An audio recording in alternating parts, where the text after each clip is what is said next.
അദ്ദേഹം പറയാ അറബികളുടെ മുസ്ലിമീങ്ങളാണ്. അറബികളുടെ ആത്മവിശ്വാസം എനിക്ക് പഠിക്കാൻ കഴിഞ്ഞ 7 വർഷങ്ങളായിരുന്നു അത്. മിസ്റ്റർ ബോഡ്ലി ഇസ്ലാം സ്വീകരിച്ചു.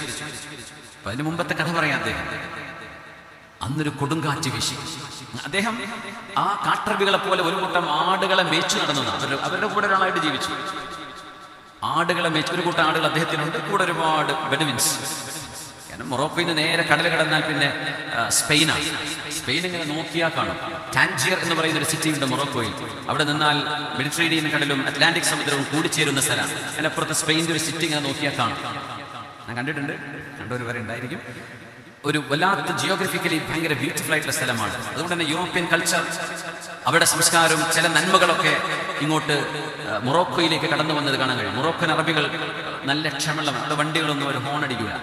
ഈജിപ്തിൽ ചെന്നാൽ നമ്മുടെ നാടിനേക്കാളും കഷ്ടത്തിൽ ഹോൺ അടിക്കും. കെയ്റോ നഗരമൊക്കെ പറഞ്ഞാൽ ഹോണും ഒച്ചപ്പാടും ഡിസിപ്ലിൻ ഇല്ലാത്ത നമ്മുടെ പഴയ ബോംബെ, അതാണ് കെയ്റോ. നമ്മൾ ഒരുപാട് രാജ്യത്ത് യാത്ര ചെയ്യാറുണ്ട്. പക്ഷേ ഇങ്ങനെ ഒരു ഡിസിപ്ലിൻ ഇല്ലാത്തൊരു സംഭവം നമുക്ക് കെയ്റോവിൽ കാണാൻ കഴിയും. പക്ഷേ കെയ്റോവിൻ്റെ അപ്പുറം തന്നെ അങ്ങറ്റമാണ്. അതിൻ്റെ ഒരു സ്ട്രച്ച് തന്നെയാണ് അങ്ങ് മൊറോക്കോ. പക്ഷെ മൊറോക്കോയിലെ ആളുകൾ ലൈൻ ഡിസിപ്ലിൻ, ആരും ലൈന് തെറ്റിക്കൂല. ട്രാഫിക് വണ്ടി ഓടിക്കുമ്പോൾ ഹോൺ അടിക്കൂല. നല്ല സൗമ്യരായ, നല്ല ക്ഷമയുള്ള മനുഷ്യന്മാർ. ഞാൻ ഇവരുടെ ഇവരൊക്കെ അറബികൾ തന്നെയാണോ എന്ന്. അപ്പൊ അത്രയും നല്ല ചില സംസ്കാരങ്ങളൊക്കെ ആ നാടുകളിലുണ്ട്. പോട്ടെ, നമുക്ക് മരുഭൂമിയിലേക്ക് വരാം. അപ്പോ ഒരു കൊടുങ്കാറ്റടിച്ച കഥ പറയുകയാണ് പ്രൊഫസർ ബോഡ്ലി. ആ കൊടുങ്കാറ്റടിച്ചപ്പോ ഒരുപാട് ആളുകളുടെ ആടുകളൊക്കെ പറന്നുപോയി. പിടിച്ചു നിൽക്കാൻ പറ്റാണ്ട് അത്ര വലിയ കൊടുങ്കാറ്റടിച്ചു മരുഭൂമിയിൽ. അദ്ദേഹം പറയാ, എന്റെ കൂടെയുള്ള അറബികൾക്ക് ഒരൊറ്റെണ്ണത്തിനൊരു പേടിയില്ല, ഒരു വിഷമമില്ല. കാറ്റൊക്കെ പോയി തീർന്നപ്പോ ഇവരിങ്ങനെ ചിരിച്ചിട്ടുണ്ട്, പറയുന്നുണ്ട്, എന്നാലും നമ്മളെ 40% ആടുകൾ ബാക്കിയുണ്ടല്ലോ, 60 പോയിട്ടുള്ളൂ എന്ന്. ഞാൻ ഇവരിൽ നിന്നാണ് ക്ഷമ എന്താണെന്ന് പഠിക്കുന്നത്. അങ്ങനെ അദ്ദേഹം അവരോട് യാത്ര പോയ ഒരു കഥ പറയുന്നുണ്ട് തന്റെ പുസ്തകത്തിൽ, ദ മെസ്സഞ്ചർ. ഞങ്ങൾ പോയി ഒരു കാറിൽ പോവാണ്. പഴയ വണ്ടിയായിരിക്കും. ബെഡുവിൻസ്, കാട്ടറബികളുടെ ഏരിയയിലൂടെ പോവല്ലേ, മരുഭൂമിന്റെ നടുവിൽ. അങ്ങനെ ടയർ പഞ്ചറായപ്പോൾ അദ്ദേഹം പറഞ്ഞു, എനിക്ക് ഡ്രൈവറോട് ദേഷ്യം തോന്നി.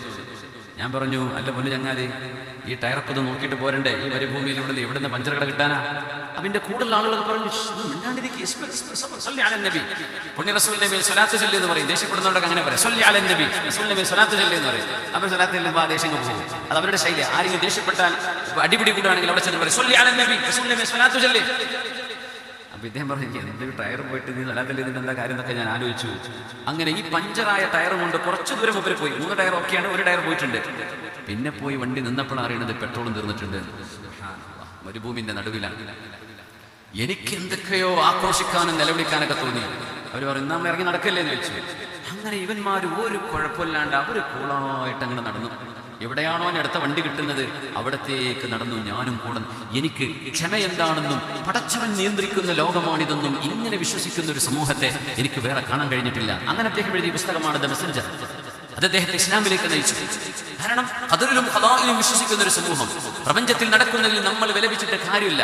എന്ന് പറഞ്ഞാൽ വണ്ടി പെട്രോൾ നോക്കാണ്ട് ടയർ ചെക്ക് ചെയ്യാണ്ട് സർവീസ് നടത്താണ്ട് വണ്ടി ഓടിക്കണം എന്നല്ലേ പറഞ്ഞതിന്റെ അർത്ഥം കേട്ടോ. അതൊക്കെ ഒരു സ്പെഷ്യൽ ഒരു ചരിത്രം പറഞ്ഞത് മാത്രം. പക്ഷേ പ്രകൃതിക്ഷോഭങ്ങൾ ഉണ്ടായപ്പോൾ പൊട്ടിത്തെറിക്കാതിരുന്ന ഈ ഒരു സമൂഹത്തിന്റെ അവസ്ഥ. ഇദൽ ഈമാനു ളാഅഫ ലാ അമാനു വലാ ദുന്യൻ ലിമൻ യുബ്കി ദീനാ വമൻ റളിയൽ ഹയാത ബിഗൈരി ദീനിൻ ഫഖദ് ജഅലൽ ഫനാഅ ലഹാ ഖരീനാ. ഇസ്ലാം എന്ന് പറയുന്നത്, മതമെന്ന് പറയുന്നത്, പ്രപഞ്ചത്തെ നിയന്ത്രിക്കുന്ന മറ്റൊരാൾ, ഒരു വലിയ ശക്തിയുണ്ട് എന്ന മനുഷ്യന്റെ വിശ്വാസമാണ്. ആ വിശ്വാസമില്ലെങ്കിൽ മനുഷ്യൻ തകർന്നു പോകും. നമ്മളെ കൈപിടിക്കാൻ ഒരാളുണ്ട്, എന്നെ കാണുന്ന ഒരാളുണ്ട്, എന്നെ വീക്ഷിക്കുന്ന ഒരാളുണ്ട്. എന്റെ റബ്ബാണ് ഈ പ്രപഞ്ചം നിയന്ത്രിക്കുന്നത്, ഞാനല്ല. പക്ഷേ നമ്മൾ ചെയ്യുന്ന കർമ്മങ്ങൾക്ക് നമ്മൾ ഉത്തരവാദികളാണ്. പക്ഷെ നമ്മുടെ മേൽ സംഭവിക്കുന്നത്, ഒരു ആക്സിഡന്റ്, എന്തെങ്കിലും ഒരു പ്രകൃതിക്ഷോഭം ഉണ്ടാകുന്നത്, ആൾ രോഗിയാകുന്നത് ഒന്നും നമ്മൾ ചെയ്യുന്ന പണിയല്ല. ആരെയും പഴിചാരുന്നത് എന്റെ റബ്ബിന്റെ ഇടപെടലാണ്. എനിക്ക് ക്ഷമിക്കാൻ പറ്റുമോ? ഞാൻ ക്ഷമ കാണിക്കുമോ? അല്ലയോ ഞാൻ വിരളി വിളിക്കുമോ? എന്താണ് ഞാൻ ചെയ്യുന്നതെന്ന് എന്നെ പരീക്ഷിക്കുകയാണ് എന്റെ റബ്ബ് എന്ന് വിശ്വസിക്കുന്നവനാണ് മുഅ്മിൻ. അതുകൊണ്ട് വിശ്വാസമുണ്ടെങ്കിൽ ജീവിതം സുരക്ഷിതമാണ് എന്നാണ് ഈ വാക്കിന്റെ അർത്ഥം. ഇദൽ ഈമാനു ളാഅഫ ലാ അമാനു വലാ ദുന്യാ ലിമൻ യുബ്കി ദീനാ. വിശ്വാസമില്ലെങ്കിൽ എന്ത് ആത്മധൈര്യം? ആത്മധൈര്യം എന്നത് പടച്ചവനുള്ള ഈ മനുഷ്യന്റെ വിശ്വാസമാണ്. അതുകൊണ്ട് സന്തോഷങ്ങളിൽ, മനുഷ്യന്റെ വിജയങ്ങളിൽ, ആ വിജയത്തിന്റെ ആദ്യത്തെ പാഠം എന്ന് പറയുന്നത് നമ്മളും അല്ലാഹുവും തമ്മിലുള്ള ആരാധന നമ്മൾ ശരിയാക്കുക എന്നതാണ്. രണ്ടാമത്തേത് 30 ഉണ്ടെന്ന് പറഞ്ഞപ്പോൾ രണ്ടാമത്തേക്ക് കിടക്കുന്നുള്ളൂ. ഇനി 28 ബാക്കിയാണ്, 29. അതുകൊണ്ട് ഉള്ളിടത്ത് വെച്ച് നിർത്തിയിട്ട് പിന്നെ ബാക്കി എവിടെയെങ്കിലും അടുത്ത ആഴ്ച നാട്ടിൽ വരുമ്പോഴെപ്പോഴും പറയാം. അടുത്ത ആഴ്ച റമദാനായല്ലേ, ഇൻഷാ അല്ലാഹ്.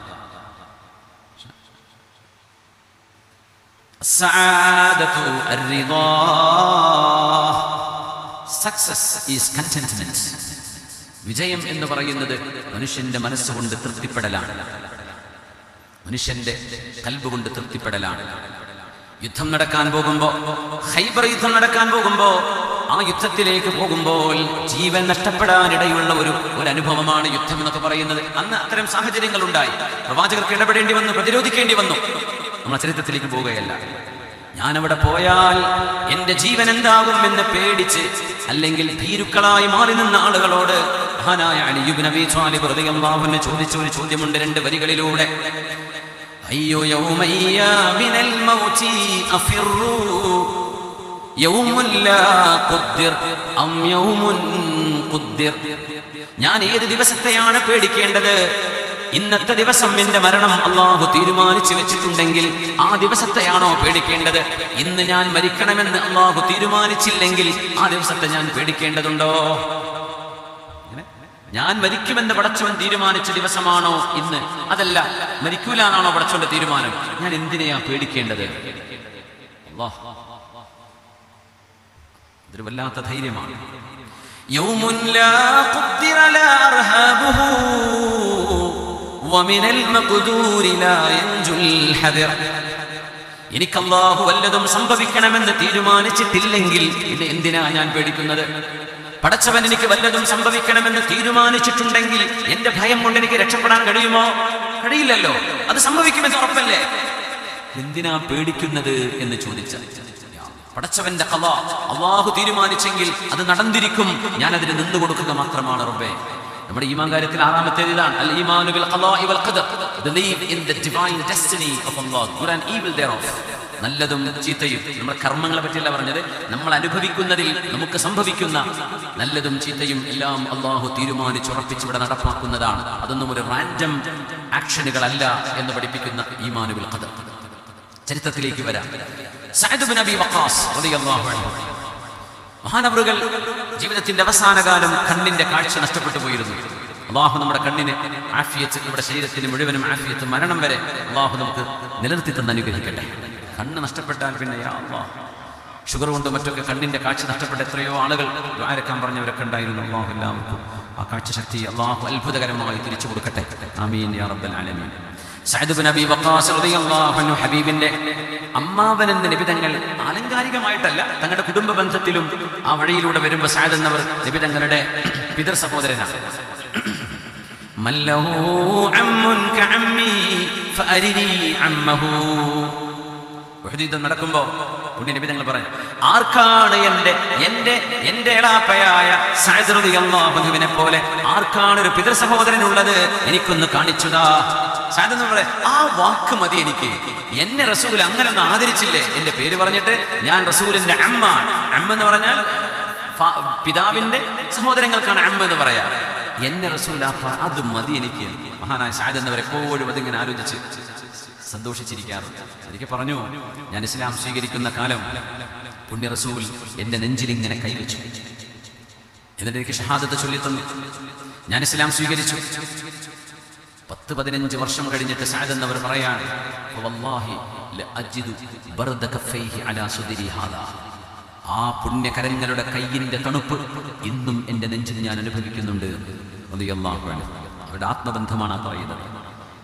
സ്വഹാബികൾ അങ്ങനെ വെറും ഒരു ഗുരുശിഷ്യ ബന്ധം മാത്രമല്ല, അതൊരു ആത്മീയ, ഒരു സ്പിരിച്വൽ ബോണ്ടാണ്, വല്ലാത്തൊരു ബന്ധമാണത്. സഅദ് എന്നവരുടെ കാഴ്ച നഷ്ടപ്പെട്ടു പോയ കാലം. സഅദ് റളിയല്ലാഹു അൻഹു ആണെങ്കിലോ പ്രാർത്ഥനയ്ക്ക് ഉത്തരമുള്ള മഹാനാണ്, ചോദിച്ചാൽ ഉത്തരം കിട്ടും. ഒരാൾ വന്ന് ദുആ ചെയ്തു, ദുആ ചെയ്യാൻ പറഞ്ഞു. സഅദ് എന്നവരെ, എന്റെ കണ്ണിന്റെ കാഴ്ച നഷ്ടപ്പെട്ടു പോയി, എനിക്കൊന്ന് ദുആ ചെയ്തു തരുമോ? സഅദ് എന്നവർ ദുആ ചെയ്തു കൊടുത്തു. അദ്ദേഹം നോക്കിയിട്ട് അവിടെ നിന്ന് ഇറങ്ങിപ്പോകുന്നത് ഒരു സ്വഹാബിയുടെ കറാമത്താണ്.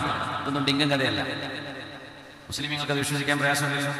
അല്ലാത്തവനെ ഡിങ്കനും അയവയ്ക്കായിരിക്കും. ഒരു കൂട്ട കവിക്ക് പോയിക്കോട്ടെ. അമ്പിയാക്കളുടെ മുഅ്ജിസത്തും ഔലിയാഇന്റെ കറാമത്തുകളും അത് ഉള്ളതാണ്. ഇല്ലാത്തത് പറഞ്ഞുണ്ടാക്കുന്ന പ്രയാസമുണ്ട്. ഉള്ളതാണ്. കണ്ണിന്റെ കാഴ്ച തിരിച്ചു കിട്ടി അവിടെ നിന്ന് നടന്നുപോയി. അപ്പോ ആ പിതാവിന്റെ കൈപിടിച്ചു വന്ന മോൻ ചോദിച്ചു, സഅദേ, നിങ്ങളുടെ കണ്ണിന്റെ കാഴ്ച കിട്ടാൻ നിങ്ങൾക്കൊന്ന് ദ്വാരുന്നൂടെ എന്ന് ചോദിച്ചു. വന്ന ഒരാൾക്ക് വേണ്ടി ദ്വാരുന്നപ്പോൾ കാഴ്ച കിട്ടിയില്ലേ, നിങ്ങൾക്ക് ദുആ ചെയ്തൂടെ? ഈ സഅദ് എന്നവർ ആരാന്നറിയോ?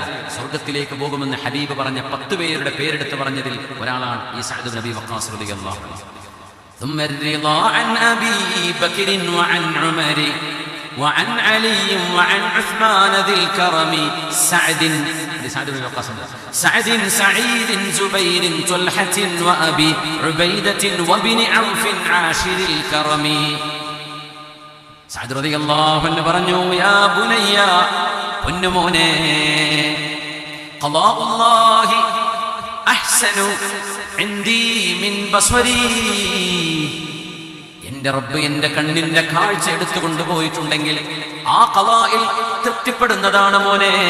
ആ കണ്ണ് തിരിച്ചു തരണമെന്ന് റബ്ബിനോട് ദുആ ചെയ്യുന്നതിനേക്കാൾ സഅദ് ഇഷ്ടപ്പെടുന്നത് എന്ന് ആ പിഞ്ചുമോനോട് മറുപടി പറഞ്ഞ സഅദ് റളിയല്ലാഹു അൻഹു. ഇതൊരു ലെവൽ വേറെയാണ്. ഞാൻ പറഞ്ഞ എക്സിക്യൂട്ടീവ് ലെവലാണ്. അല്ലാത്തവരൊക്കെ ദുആ ചെയ്യും. സ്വഹാബികൾ 30 കൊല്ലം പാരലൈസ് ആയി കിടന്നൊരു സ്വഹാബിയുണ്ട്, ഇമ്രാൻ ഇബ്നു ഹുസൈൻ റളിയല്ലാഹു അൻഹു. മലക്കുകൾ ഉണർന്നാൽ വലതു ചുമലിലെ മലക്കും ഇടതു ചുമലിലെ മലക്കും ഖാന യുസല്ലിമു അലൈഹി, അസ്സലാമു അലൈക്കും സലാം പറയുകയായിരുന്നു. അങ്ങനത്തെ മഹാനാണ്. 30 കൊല്ലം രോഗിയായി കിടന്ന ആൾക്കാർ പറഞ്ഞു, നിങ്ങൾക്കൊന്നും ആയിരുന്നൂടെ? മലക്കുകൾ സലാം പറയുന്ന മഹാനല്ലേ നിങ്ങൾ? ഇവർ ദുആ ചെയ്തു, അസുഖം മാറി, പള്ളിക്ക് നടന്നു വരാൻ തുടങ്ങി. പക്ഷേ ഈ മലക്കുകൾ പിന്നെ വരാതായി. അപ്പൊ അദ്ദേഹം തിരിച്ചു ദുആ ചെയ്തു, പഠിച്ചോനെ, നടക്കാൻ പറ്റുന്നൊക്കെ ശരിയാണ്, പക്ഷെ എനിക്ക് അവരുടെ മലക്കുകളുടെ മുസാഫഹത്ത് നഷ്ടപ്പെട്ടു പോയി. എന്നെ രോഗിയാക്കി തന്നാൽ അത് കിട്ടുമെങ്കിൽ എനിക്ക് രോഗം തന്നേക്കെന്ന് പറഞ്ഞു. അങ്ങനെ വീണ്ടും രോഗത്തിലേക്ക് പോയി. അങ്ങനെ മഹാനായ വഫാത്തായി. 30 കൊല്ലം. അത് സ്വഹാബികളിൽ ചില ലെവലുകളുണ്ട്. നമ്മൾ എല്ലാവർക്കും ബാധകമെന്ന് പറയൂല. അത് ഹദീത്ത് പഠിക്കുമ്പോഴും ഖുർആൻ പഠിക്കുമ്പോഴും ചരിത്രം പഠിക്കുമ്പോഴും ചില ലെവലുകൾ നമ്മൾ മനസ്സിലാക്കണം. എല്ലാവർക്കും എല്ലാം എടുക്കാൻ പറ്റില്ല. നബി തങ്ങൾ ദുആ ചെയ്ത, പടച്ചവനെ, എന്നെ ഒരു പാപമായിട്ട് ജീവിപ്പിച്ചാൽ മതി നബിയെ. അല്ലാഹുവേ, അല്ലാഹുമ്മ അഹ്യിനി മിസ്കീന, എന്നെ മിസ്കീനായി ജീവിപ്പിക്കണേ, മിസ്കീനായി മരിപ്പിക്കണേ. നമ്മളോട് പറഞ്ഞു, നിങ്ങൾ ആരും ഇത് ദുആ ചെയ്യരുത്. ഇത് നബി തങ്ങൾക്ക് മാത്രമുള്ള പ്രാർത്ഥനയാണ്. മിസ്കീനാകുമ്പോൾ നല്ല പ്രയാസം വരും. ഒരു നേരം തിന്നാൻ കിട്ടാണ്ടിരിക്കുമ്പോഴേ നമ്മുടെ ഭാര്യ ഇറങ്ങിപ്പോകും. മക്കള് വാപ്പാനെ പേരുന്ന് റേഷൻ കടന്ന് വെട്ടും. ഈ വാപ്പാനെ കൊണ്ട് കാര്യമില്ല എന്ന് പറയും. ക്ഷമിക്കേണ്ടി വരും. എനിക്ക് ക്ഷമയുണ്ട്, നിങ്ങൾക്കത് പറ്റിക്കൊള്ളുന്നില്ല. അതുകൊണ്ട് ഈ പ്രാർത്ഥന ഹബീബിന് മാത്രമുള്ള പ്രാർത്ഥനയാണ്. മിസ്കീനായി ജീവിതം. നമ്മളെന്താ പറഞ്ഞത്? അല്ലാഹുമ്മ അഗ്നിനി ബിഹലാലിക അൻ ഹറാമി. പടച്ചവനെ, നിന്റെ ഹലാലായ സമ്പാദ്യം എമ്പാടും എന്റെ കയ്യിൽ താ. പടച്ചവനെ, ഹലാല് മതി റബ്ബേ, ഹറാമ് വേണ്ട, എനിക്ക് തരണം എന്ന് ചോദിക്കാനാണ് നമ്മളോട് പറഞ്ഞത്. റസൂൽ എന്ത് പറഞ്ഞു? എന്നെ മിസ്കീനായി ജീവിപ്പിച്ചാൽ മതി പടച്ചവനെ. തങ്ങൾ മിസ്കീനായിട്ടാണ് ജീവിച്ചത്. മിസ്കീനായിട്ടാണ് ഹബീബ് വഫാത്താകുന്നത് സ്വല്ലല്ലാഹു അലൈഹി വസല്ലം. യാ ബുനയ്യ, ഖളാഉല്ലാഹി ഇൻദി അഹ്സനു മിൻ ബസ്വരി. എന്റെ റബ്ബിന്റെ തീരുമാനം അതാണെങ്കിൽ മോനെ, ആ റബ്ബിന്റെ തീരുമാനമാണ് എന്റെ കാഴ്ച കിട്ടുന്നതിനേക്കാളും എനിക്കിഷ്ടം.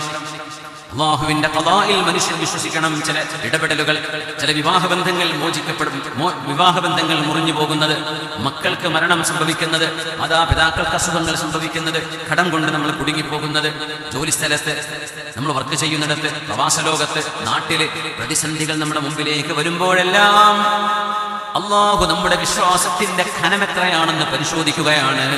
4 ആളുകൾ എന്തെങ്കിലും പറയുമ്പോഴേക്കും നമ്മളങ്ങ് തകർന്നു പോകുന്നുണ്ടോ? നാട്ടുകാർ വല്ലതും പറയുമ്പോഴേക്കും നമ്മുടെ മനസ്സങ്ങ് മടുത്തു പോകുന്നുണ്ടോ? അതല്ല, എന്റെ റബ്ബ് എന്നിൽ നടപ്പാക്കാൻ ഉദ്ദേശിക്കുന്നതെല്ലാം അല്ലാഹുവേ നിനക്ക് വേണ്ടി ഞാൻ സഹിക്കാൻ ഒരുക്കമാണ് എന്ന് ഒരു വിശ്വാസിയുടെ ഹൃദയത്തിൽ വരുന്നുണ്ടോ? ഇത് പരിശോധിക്കുകയാണ് അല്ലാഹു. വിശ്വാസികളെ വിജയം, സആദ, സന്തോഷം കടന്നു വരുന്ന വഴി അല്ലാഹുവിന്റെ ഹബീബ് പറഞ്ഞു തന്നത് നിങ്ങൾ ജനങ്ങളുമായി നന്നായി പെരുമാറുമ്പോഴാണ്. അസ്സആദതു അത്തആമുലു അദ്ദീനു അൽ അഖ്ലാഖ്. ഇസ്ലാം എന്ന് പറയുന്നത് സ്വഭാവ ഗുണങ്ങളാണ്. റസൂലിന്റെ ഹദീസാണ്. പള്ളിയിൽ നിന്ന് നമ്മൾ നിസ്കരിച്ചിറങ്ങിപ്പോരുന്നു, ഒരൊറ്റ കുട്ടിയോട് ചിരിക്കൂല. 5 പൈസന്റെ സഹായം ഒരാൾ കൊടുക്കില്ല. കറക്റ്റ് നിസ്കരിക്കുന്ന ആളാ, കറക്റ്റ് നോമ്പെടുക്കുന്ന ആളാ. ഒരാൾക്കും അയാളോട് സംസാരിക്കാൻ ധൈര്യമില്ല, കാരണം ചൂടാവും. ഈ മനുഷ്യൻ യഥാർത്ഥ മുസ്ലിം ഇപ്പോഴും ആയിട്ടില്ലെന്ന് മഹാനായ റസൂലുള്ളാഹി സ്വല്ലല്ലാഹു അലൈഹി വസല്ലം. എന്തേ? ഈ ആരാധന നമ്മളെ മനുഷ്യനോട് നന്നായി പെരുമാറുന്ന ഒരു മനുഷ്യനാക്കി മാറ്റണം. റമളാൻ വരികയാണ്. നോമ്പ് എന്തായാലും നമ്മൾ എടുക്കണം. രാത്രിയിലെ നിസ്കാരം പറ്റുന്നത്ര വർദ്ധിപ്പിക്കണം. ഒരു തറാവീഹ് കഴിഞ്ഞ് മാത്രം നിർത്തരുത്. നമ്മളായിട്ട് ഒറ്റയ്ക്ക് സുബ്ഹിക്ക് മുമ്പ് എഴുന്നേറ്റ് നിസ്കരിക്കണം. അല്ലാഹു നമുക്ക് തൗഫീഖ് തരട്ടെ. ഇനി അതിന് സമയം കിട്ടാത്ത ആളുകൾ ഒരു ചെറിയൊരു ടിപ്പ് പറഞ്ഞു തരണേ. രാത്രി നിന്ന് നിസ്കരിച്ച ഒരു മനുഷ്യന്റെ കൂലി, പകലിൽ സുന്നത്ത് നോമ്പെടുത്ത മനുഷ്യന്റെ കൂലി. പറഞ്ഞെടുത്തേ മതിയാവും. ഈ പറഞ്ഞ ഹദീസ് കൊണ്ടേട്ടെ ഇനി ഞാൻ നോമ്പെടുക്കുന്നില്ല എന്ന് പറയരുതേ. സുന്നത്ത് നോമ്പെടുക്കുന്ന ഒരു മനുഷ്യന്റെ കൂലി, രാത്രി സുന്നത്ത് നിസ്കരിക്കുന്ന മനുഷ്യന്റെ കൂലി ഒരാൾക്ക് ലഭിക്കാൻ നല്ല സ്വഭാവമുണ്ടായാൽ മതി എന്ന് പുണ്യ റസൂലുള്ളാഹി സ്വല്ലല്ലാഹു അലൈഹി വസല്ലം. ഇന്നർ റജുല ലയബ്ലുഗു ബിഹുസ്നി ഖുലുഖിഹി ദറജത സ്വായിമിൽ ഖായിം.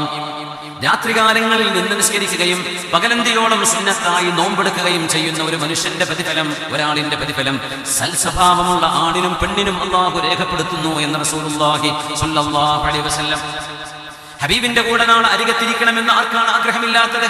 ഹബീബിനെ കാണണം, റസൂലുള്ളാഹിന്റെ കൈ പിടിക്കണം, അവിടുത്തെ കൈ കൊണ്ട് ഹൗദുൽ കൗസർ എന്ന് കുടിക്കണം. അവിടുന്ന് ആദ്യമായി സ്വർഗത്തിന്റെ വാതിൽ തുറക്കുമ്പോൾ ഹബീബിന്റെ കൂടെ സ്വർഗത്തിലേക്ക് കടക്കണം. ഇതാണ് നമ്മുടെ ആഗ്രഹം. എന്താ ആഗ്രഹം ചോദിക്കുമ്പോൾ ഡോക്ടർ ആവണം, എഞ്ചിനീയർ ആവണം, പൈലറ്റ് ആവണം എന്ന് മാത്രം പറഞ്ഞാൽ പോരാ. നാളെ ഹബീബിന്റെ കൂടെ സ്വർഗത്തിലേക്ക് കടക്കാൻ പറ്റണം. നമ്മുടെ ലക്ഷ്യം അതാണ്. ബാക്കി നമ്മുടെ ജോലിയാണ്, ലൈവ്ലിഹുഡ്സ്. പൈസ വേണം, ജീവിക്കാൻ വരുമാനം വേണം, അധ്വാനിക്കണം, ജോലി ചെയ്യണം. അത് നമ്മുടെ ലക്ഷ്യമല്ല, അതൊരു മാർഗമാണ്. ആ പൈസ കിട്ടിയിട്ട് നമ്മൾ ദാനം ചെയ്ത് സ്വതക്ക ചെയ്ത് ഹജ്ജും ഉംറയും പരസ്പരം സഹായവും ഒക്കെ ചെയ്തിട്ട് ഹബീബിന്റെ അരികത്തെത്താൻ പറ്റണം. അതാണ് ലക്ഷ്യം. കച്ചവടക്കാരോട് പറയണേ, കച്ചവടം തുടങ്ങുമ്പോഴേ കാശുണ്ടാക്കണമെന്ന് നിയ്യത്ത് വെക്കരുത്. അത് ലക്ഷ്യമല്ല. കാശുണ്ടാക്കിയിട്ട് നിങ്ങൾ എന്താ ചെയ്യാൻ പോകുന്നത്, ആ നിയ്യത്തിനനുസരിച്ചാണ് നിങ്ങൾക്ക് കൂലി കിട്ടുന്നത്. കാശുണ്ടാക്കുക എന്നത് ബിസിനസ്സിൽ ആരും ഉദ്ദേശിക്കുന്നതാണ്. ഒരു വിശ്വാസം എന്ത് ചെയ്യണം? എന്റെ കയ്യിൽ കാശ് വന്നാൽ ഞാൻ എന്ത് ചെയ്യും? ഒരു റോൾസ് റോയ്സ്, ഒരു ലംബോർഗിനി, ഒരു ഫെറാരി, അങ്ങനെ വണ്ടികൾ വാങ്ങിക്കൊള്ളണം എന്നാണോ നിങ്ങളുടെ ലക്ഷ്യം? അതല്ല. എനിക്ക് അത്യാവശ്യം ജീവിക്കാനുള്ള ഒരു ചുറ്റുപാടായി കഴിഞ്ഞാൽ എൻ്റെ അയൽപ്പക്കത്തെ ആ സഹോദരന്, നമ്മുടെ ജോസിനൊരു വീട്, കൃഷ്ണൻകുട്ടിക്ക് ഒരു വീട്, ഹംസക്കുട്ടിക്ക് ഒരു വീട്, ആ കുട്ടിയെ കല്യാണം കഴിച്ചേക്കണം, ആ പെൺകുട്ടിക്ക് പഠിക്കാനുള്ള സാമഗ്രി കൊടുക്കണം, അവരുടെ കോളേജിന്റെ ഫീസ് അടക്കണം, ആ മോന് നടക്കാൻ പറ്റില്ല, വീൽ ചെയർ ഞാൻ വാങ്ങിച്ചു കൊടുക്കാം, അവരുടെ ട്രീറ്റ്മെന്റ് ഞാൻ ചെയ്തു കൊടുക്കാം. ഇതൊക്കെ റബ്ബേ എന്റെ മനസ്സിലുള്ള ലക്ഷ്യമാണ്, അതിന് നീ പൈസ തരണം. അവൻ ചെയ്യുന്ന കച്ചവടം ഇബാദത്താണ്. പൈസ ഉണ്ടാക്കാനല്ല കച്ചവടം ചെയ്യേണ്ടത്, പൈസ കിട്ടിയിട്ട് എന്ത് ചെയ്യും എന്ന നിയ്യത്ത് വേണം. അതിനാണ് ഒരു മുസ്ലിം കച്ചവടം. അതുകൊണ്ടാണ് ഹബീബായ നബി തങ്ങൾ മദീനയിലേക്ക് വന്ന ഉടനെ പറഞ്ഞത്, സ്വഹാബികളെ അലൈക്കും ബിസ്സൂഖ്, നിങ്ങൾ മാർക്കറ്റിലേക്ക് പോകണം. ഹബീബായ നബി തങ്ങൾ പറഞ്ഞ ആദ്യത്തെ ഹദീസാണ്. മദീനയിൽ കാലുകുത്തിയ അന്ന് നബി തങ്ങൾ പറഞ്ഞ ഹദീസ് മഹാനായ സ്വഹാബി അബ്ദുല്ലാഹി ഇബ്നു സല്ലാം റളിയല്ലാഹു അൻഹു റിപ്പോർട്ട് ചെയ്ത ഹദീസ്.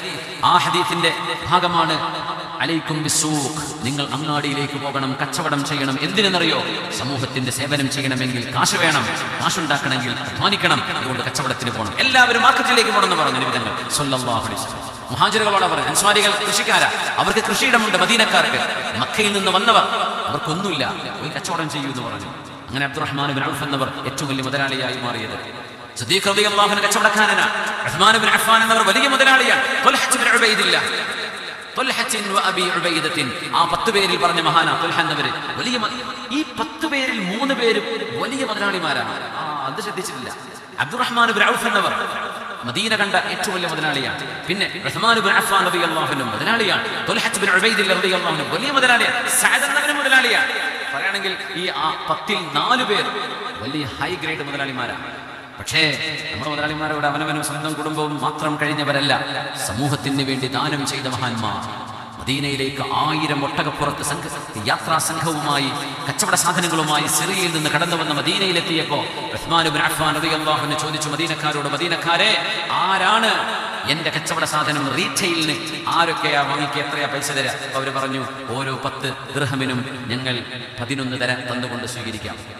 പോരാ, എനിക്ക് ഏറെ തരുന്ന ആളുകൾ ഇവിടെ ഉണ്ടല്ലോ, 10ന് ഞങ്ങൾ 12 തരാം.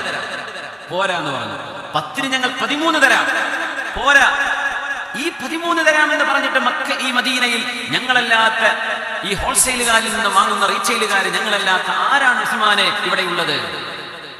എന്റെ റബ്ബനോട് പറഞ്ഞു, 1ന് ഞാൻ 10 തരാം. അതുകൊണ്ട് മദീനക്കാരെ, എന്റെ ഈ 100 ഒട്ടകപ്പുറത്ത് നിൽക്കുന്ന മുഴുവൻ സാധനങ്ങളും മദീനയിലെ പാവപ്പെട്ടവർക്ക് ദാനമാണ് എന്ന് പറഞ്ഞ മുതലാളിയാണ് നബി തങ്ങളുടെ പുതിയാപ്പിളയായ 3ാം ഖലീഫയായി മാറിയിരുന്ന മഹാനായ ഉസ്മാൻ ഇബ്നു അഫ്ഫാൻ റളിയല്ലാഹു അൻഹു. അതും ഒരു മുതലാളിയാണ്. 1000 ഒട്ടകപ്പുറത്ത് കടന്നു വന്ന സാധനങ്ങളാ അബ്ദുറഹ്മാൻ ഇബ്നു ഔഫ് എന്നവരുടേത്. ജുമുഅ നിസ്കാരം നടക്കുമ്പോഴാണ് കച്ചവട സംഘം മദീനയിൽ വന്നത്. അന്ന് കച്ചവട സംഘത്തിന് ഒരുപാട് സമയമെടുക്കും. മാസങ്ങൾ കാണാത്ത വാപ്പമാർ മക്കളെ കാണുന്നു, മക്കൾ വാപ്പമാരെ കാണുന്നു. ജുമുഅ നിസ്കാരം നബി തങ്ങൾ നടത്തുമ്പോൾ എല്ലാവരും സഫ്ന്ന് ഇറങ്ങിപ്പോയി. തങ്ങൾ മിമ്പറിൽ ഖുത്ബ ഓതിക്കൊണ്ടിരിക്കുക. അപ്പോൾ പെരുമ്പറ മുട്ടിയിട്ട് കച്ചവട സംഘം വന്നപ്പോൾ ഒരു പൂരമോ വെടിക്കെട്ടോ എന്തെങ്കിലും റോട്ടിലൂടെ പോകും, പള്ളിയിൽ നിന്ന് ഇറങ്ങിപ്പോയാൽ എന്തായിരിക്കും അവസ്ഥ? ഖതീബ് ഉസ്താദ് ഒറ്റക്ക് അങ്ങനെ അയ്യുഹന്നാസ് എന്ന് പറഞ്ഞ ഒറ്റ കുട്ടി മുമ്പിലില്ല, എന്തായിരിക്കും അവസ്ഥ? എല്ലാവരും ഇറങ്ങിപ്പോയി. ഖുർആൻ ആയത്തിറങ്ങി, وَإِذَا رَأَوْا تِجَارَةً أَوْ لَهْوًا انفضوا إليها وتركوك قائما قل ما عند الله خير മിനൽ ലഹ്വി വമിനത് തിജാറ വല്ലാഹു ഖൈറുർ റാസിഖീൻ. കച്ചവടം കാണുമ്പോൾ, ആനന്ദം കാണുമ്പോൾ നബിയെ അങ്ങയെ തനിച്ചാക്കി അവരൊക്കെ ഓടിപ്പോവുകയാണോ? അവരോട് പറയണേ, പടച്ചതമ്പുരാൻ പാരത്രിക ലോകത്ത് നിങ്ങൾക്ക് ഒരുക്കി വെച്ച റബ്ബിന്റെ അനുഗ്രഹങ്ങൾ ഈ കച്ചവടത്തെക്കാളും ഈ എന്റർടൈൻമെന്റുകളെക്കാളും വലുതാണ് എന്ന് പറഞ്ഞു കൊടുക്കൂ പ്രവാചകരെ. അബ്ദുറഹ്മാൻ ഇബ്നു ഔഫ് എന്നവർ ഭവ്യതയോടുകൂടെ വന്നിട്ട് പറഞ്ഞു, റസൂലേ, ആ വന്നത് എന്റെ കാരവാനായിരുന്നു നബിയെ. 1000 ട്രക്ക് നിങ്ങൾ ആലോചിച്ച് നോക്കി, 1000 ലോറിക്ക് പോയി ചങ്ങനാശ്ശേരി പാർക്ക് ചെയ്യാൻ പറ്റുമോ? അത് കൊല്ലത്തെത്തി പോകില്ലേ? 1000 ലോറിയൊക്കെ പാർക്ക് ചെയ്താൽ 1000 ഒട്ടകങ്ങളാ വന്നത്. നബിയെ, എന്റെ വരവ് കൊണ്ട് നിങ്ങളുടെ ഖുതുബ പ്രയാസായില്ലേ? എന്നാൽ എനിക്കെന്തെങ്കിലും എന്റെ സങ്കടം തീർക്കാൻ അതിന് പകരം പ്രായശ്ചിത്തം ചെയ്യണമെന്നുണ്ട്. എന്താ അബ്ദുറഹ്മാനെ നിങ്ങൾ ഉദ്ദേശിക്കുന്നത്? എന്റെ ഈ 1000 ഒട്ടകപ്പുറത്തുള്ള സാധനങ്ങളും മദീനയിലും പരിസരത്തുമുള്ള പാവപ്പെട്ടവർക്ക് ദാനമാണ്. എനിക്ക് ബിസിനസ് വേണ്ട. ഇവർക്കൊക്കെ സ്വർഗം കൊടുത്തില്ല. ആർക്കാ സ്വർഗം കൊടുക്കുക? സ്വർഗത്തിലേക്ക് പോകുന്ന 10 പേരിലുണ്ട് അബ്ദുറഹ്മാൻ ഇബ്നു ഔഫ് എന്നവർ. പൈസ ഉണ്ടായതുകൊണ്ട് ബുദ്ധിമുട്ടൊന്നുമില്ല. അതുകൊണ്ട് മനുഷ്യർക്ക് നന്മ ചെയ്യണം, പാവപ്പെട്ടവരെ കാണാൻ കഴിയണം, സാധുക്കളായ മനുഷ്യരെ ചേർത്ത് പിടിക്കാൻ കഴിയണം. ആ മുതലാളിമാർക്ക് സ്വർഗമുണ്ട്. സദീഖ് എന്നവർ മുതലാളിയാണ്, ഉസ്മാൻ എന്നവർ മുതലാളിയാണ്, ത്വൽഹ റളിയല്ലാഹു അൻഹു മുതലാളിയാണ്, സഅദ് എന്നവർ മുതലാളിയാണ്, അബ്ദുറഹ്മാൻ ഇബ്നു ഔഫ് 5 പേരായി. സുബ്ഹാനല്ലാഹ്, ഈ 10 പേരിൽ 5 പേര് തന്നെ നമ്മൾ മുതലാളിമാരായിട്ട് കാണാൻ കഴിയും. അത്രയും ദീനിന് ദാനം ചെയ്തവർ. ഹബീബായ നബി തങ്ങൾ പറയുന്നു, ഇന്ന ഹബ്ബകും ഇലയ്യ വഅഖറബകും മിന്നി മജ്ലിസൻ യൗമൽ ഖിയാമah. അന്ത്യനാളാകുമ്പോൾ എന്റെ അരികത്ത് വന്നിരിക്കാൻ ഭാഗ്യമുള്ള ആളുകൾ. വല്ലാത്തൊരു ഹദീസാണ് കേട്ടോ. പുണ്യനബി തങ്ങൾ ചേർത്ത് പിടിക്കുന്നത് ആരെയാണ് എന്ന് ശ്രദ്ധിച്ചു മനസ്സിലാക്കുക. എന്തെങ്കിലും അഡ്ജസ്റ്റ്മെന്റ് നമ്മുടെ ലൈഫിൽ വേണമെന്നുണ്ടെങ്കിൽ ഇപ്പോ അതിനെ തീരുമാനമെടുത്തേക്കണം. എന്റെ അരികത്ത് വന്നിരിക്കാൻ ഭാഗ്യമുള്ളവർ. ഇന്ന അഹബ്ബകും ഇലയ്യ, ഞാൻ ഏറ്റവും നിങ്ങളിൽ സ്നേഹിക്കുന്നവൻ, ഞാൻ നിങ്ങളിൽ ആരെയാണ് ഏറ്റവും ഞാൻ ഇഷ്ടപ്പെടുന്നത് എന്ന് പറഞ്ഞിരട്ടെ. പിന്നെ നാളെ പരലോകത്ത് എന്റെ കൂടെ ഇരിക്കാൻ ഭാഗ്യമുള്ള ഭാഗ്യവാന്മാർ, ഭാഗ്യവതികൾ ആരാണെന്ന് പറഞ്ഞു തരട്ടെയോ? അഹാസിനുകും അഖ്ലാഖാ, നിങ്ങളിൽ ഏറ്റവും നല്ല സ്വഭാവശുദ്ധിയുള്ളവരാൽ, സത്യസന്ധത പാലിക്കുന്നവർ, സൗമ്യമായി സംസാരിക്കുന്നവർ, ദേഷ്യപ്പെട്ട് പൊട്ടിത്തെറിക്കാത്തവരെ, മനുഷ്യനോട് മൃദുവായി സംസാരിക്കാൻ അറിയുന്നവർ, പരസ്പരം നാവുകൊണ്ട് പരസ്പരം തല്ലിക്കാതെ ഒരുമയിലും സ്നേഹത്തിലും ആക്കാൻ നല്ല വാക്കുകളെ കൊണ്ട് മനുഷ്യരെ ആശ്വസിപ്പിക്കുന്നവര്. അഹാസിനുകും അഖ്ലാഖാ അൽ മൗതൂന അക്നാഫാ, അവരുടെ തോളിലൂടെ ആളുകൾ ചവിട്ടിക്കിടക്കും. പാവങ്ങളാ, എല്ലാരും വിക്കറ്റ് കയറും, എല്ലാരും തെറി പറയും, എല്ലാരും കമന്റ് ഇട്ട് പോകും, പറയുന്നൊന്നും മറുപടി പറയൂല. അതാണ് ഒരു മനുഷ്യന്റെ നന്മ എന്ന് പറയുന്നത്. മൗതൂന അക്നാഫാ, തോളിൽ ചവിട്ടി കയറി പോകുന്ന ആളുകൾ. കയറുന്നവരെ പറ്റിയല്ല, ആരുടെ തോളിനെ കുറിച്ചാണ്. അയാളുടെ തോളിലൂടെ ആളുകൾ നടന്നു പോകും. ഇയാളൊന്നും എണീറ്റ് പോവേ കാലിൽ പിടിക്കുകയും ചെയ്യില്ല. കുത്തുബൊക്കെ ഇരിക്കുമ്പോണ്ടാവും അങ്ങനെ ചില മഹാന്മാര് ജുമാ തുടങ്ങി കഴിയാ നേരത്തെ വന്ന് 1-ാമത്തെ സഫിൽ വന്നിരിക്കും. സലാം വിട്ട് എണീറ്റ് പോവുകയും ചെയ്യും. പിന്നെ ബേക്കറോടെ ഇരുന്നാൽ പോരെ. ഈ മനുഷ്യന്മാരെ മുഴുവൻ ഇടങ്ങാറാക്കി മുമ്പിലേക്ക് വന്ന് കുറച്ച് നേരം 10 മിനിറ്റ് ഇരുന്നത് ആയിരുന്നു പോകേണ്ടതിന് പകരം എല്ലാവരും നോക്കും ആരായി പോകണത്. എല്ലാവരും തോളിലൊക്കെ ചവിട്ടി ചിലപ്പോൾ കാൽമ ചളി ഉണ്ടാവും, എല്ലാ ഡ്രസ്സിലൊക്കെ ചളിയായിട്ടുണ്ടാവും. അപ്പൊ ഈ തോളിലൂടെ ചവിട്ടിപ്പോകുമെന്ന് പറഞ്ഞ ജുമുഅന്റെ ആദാബുകളിൽ പറഞ്ഞ അതാരും ചെയ്യരുത്. ഒരു സ്പേസ് ഉണ്ടോ മെല്ലെ പോയി കയറിയിരിക്കാം എന്നല്ലാണ്ട് വെറുതെ കയറി വന്ന് അവിടെ സ്പേസ് ഉണ്ടാക്കരുത്. ഉള്ള സ്പേസ് ഫില്ല് ചെയ്യാന്ന് പറഞ്ഞു. നിസ്കരിക്കാൻ നിൽക്കുമ്പോൾ ഗ്യാപ്പ് ഉണ്ടെങ്കിൽ കയറി നിൽക്കുക. ഒരാൾ ഖുതുബ ശ്രദ്ധിച്ചുകൊണ്ടിരിക്കുമ്പോൾ ഡിസ്റ്റർബ് ചെയ്യരുതെന്ന. അപ്പൊ ചില ആളുകളുടെ തോളിലൂടെ ചവിട്ടി പോകാൻ ചിലർക്ക് പേടി. ഇതിലെ പോകണ്ട, മൂപ്പര് ചൂടാവും, ഇതിലെ പോവാം. അങ്ങനെ നിങ്ങൾ തിരഞ്ഞെടുക്കുന്ന ആൾക്കാരില്ലേ, അവരല്ലാഹുവിന് ഇഷ്ടപ്പെട്ട മനുഷ്യരാണ്. പിന്നെ അവിടെ എന്താ പോവാത്തത്? മൂപ്പരെ തോളിലൂടെ കാലിട്ട് പോയാൽ വിവരം അറിയും. ആ മനുഷ്യൻ സ്വഭാവ ദൂഷ്യമുള്ള ആളാണ് എന്നതിനർത്ഥം. അപ്പൊ മേക്കെട്ട് നിൽക്കാൻ കയറി കൊടുക്കണം, നിന്നൊടുക്കണം എന്നൊന്നുമല്ല ഇതിന്റെ അർത്ഥം. മനുഷ്യന്റെ സ്വഭാവത്തിൽ സൗമ്യത വേണം. ഞാനൊരു അധ്യാപകനാണ്, വിദ്യാർത്ഥികളെ പഠിപ്പിക്കുന്ന ആളാണ്. എൻ്റെ കൈ കൊണ്ട് ഒരു കുട്ടിനെ അടിക്കേ, നാവ് കൊണ്ട് ചീത്ത വിളിക്കേ ചെയ്തിട്ടില്ല. അതിൻ്റെ വലിയ മഹിമ പറയല്ല. അങ്ങനെ ചെയ്യാതെ പഠിപ്പിക്കാൻ പറ്റുമെന്ന് ഞാൻ പഠിച്ചത് കൊണ്ടാണ് അങ്ങനെ ആവാൻ കാരണം. നമുക്ക് അങ്ങനെ മക്കളെ ട്രീറ്റ് ചെയ്യാൻ പറ്റും. നമ്മളിപ്പോൾ വലിയ ഹൈറ്റും പേരുണ്ട്, എന്നെക്കാൾ എത്രയോ ഹൈറ്റുള്ള മക്കളെ ഞാൻ പഠിപ്പിക്കാറുണ്ട്. നമ്മൾ ഹൈറ്റും പേരും കൊമ്പം വീശും കണ്ടിട്ടൊന്നുമല്ല മക്കളെ ബഹുമാനിക്കുക. നമ്മുടെ ക്യാരക്ടർ, നമ്മുടെ പേഴ്സണാലിറ്റി, നമ്മുടെ firm words and clear instructions, അത് ലെവലാണെങ്കിൽ മനുഷ്യബുദ്ധിയോടല്ലേ സംസാരിക്കുന്നത്. നായ്ക്കുട്ടിനെ മനുഷ്യൻ പറഞ്ഞ പോലെ ചെയ്യിപ്പിക്കുന്നില്ലേ? ഡോൾഫിനെ കൊണ്ട് മനുഷ്യൻ പറഞ്ഞതുപോലെ ചെയ്യുന്നില്ലേ? വന്യമൃഗങ്ങളെ നമ്മൾ മെരുക്കുന്നില്ലേ? എന്തുകൊണ്ട് മനുഷ്യൻ ഹ്യൂമൻ ചിൽഡ്രൻ, നമ്മൾ മനുഷ്യരെ നമുക്ക് എന്തുകൊണ്ട് അങ്ങനെ ആക്കാൻ പറ്റുന്നില്ല? അത് നമ്മുടെ ഒരു കുറവാണ്. നമുക്കത് അറിയില്ലെങ്കിൽ അതിന് ടെക്നിക്ക് ഉണ്ട്. നമുക്ക് ദേഷ്യപ്പെടാതെയും പ്രഹരിക്കാതെയും ഒച്ച വെക്കാതെയും ബഹളം വെക്കാതെയും നമുക്ക് നമ്മുടെ മക്കളെ പഠിപ്പിക്കാൻ പറ്റും. ദേഷ്യപ്പെടണം എന്നൊരാവശ്യമില്ല, അവർ പഠിക്കുകയും ചെയ്യും. ഒരു കാലത്ത് നമ്മൾ പഠിക്കുന്ന കാലത്ത് അങ്ങനെ നല്ല അടി കിട്ടുന്നവരെ നമ്മൾ ബഹുമാനിക്കുള്ളൂ അല്ലേ? അന്നത്തെ കാലം അങ്ങനെയാണ്. അടി കൊണ്ടാലും വാപ്പാനോട് കൂടി പരാതി പറഞ്ഞാൽ രണ്ടടി വാപ്പാനോട് ഇങ്ങോട്ട് കിട്ടും. ഇപ്പൊ അങ്ങനെയല്ല. എന്റെ കുട്ടി നിങ്ങൾ നോക്കിയോ?